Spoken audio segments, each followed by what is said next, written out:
হ্যাঁ, কি যেন একটা বলছিলেন? হ্যাঁ, আমি শুনলাম আপনি নাকি শীতকালে চান করেন না। আবার সেই বাবা মায়ের মতো কথা বলছেন। আপনাকে একটা কথা বলি শুনুন। আপনি যদি একটা দড়িকে প্রত্যেক দিন জলে ভিজিয়ে রাখেন, তাহলে কি হবে? দড়িটা পচে যাবে। আস্তে আস্তে সেই দড়িটা ছিঁড়ে যাবে। সেই রকমই আমি বলতে চাইছি, আমি যদি প্রত্যেক দিন চান করি আর আমি যদি ছিঁড়ে যাই। আরে দূর মশাই, এমনটা আবার হয় নাকি? আচ্ছা বলুন তো আপনি লাস্ট কবে চান করেছেন? আমি 4 তারিখ। এই মাসের? না, আগের মাসের। আরে আপনি চান না করে থাকেন কি করে? কে বলেছে আমি চান করি না?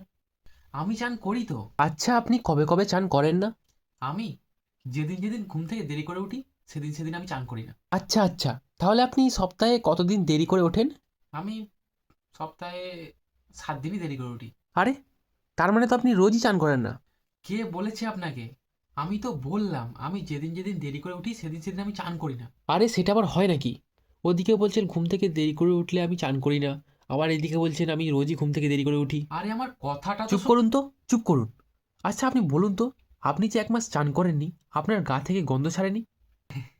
কি যে বলেন না আপনি! পারফিউম, বডি স্প্রে, 3 বেলা, সকাল দুপুর আর সন্ধে, ব্যাস, গন্ধ শেষ। কিন্তু আপনার গা থেকে তো ইঁদুর পচা গন্ধ ছাড়ছে। কই?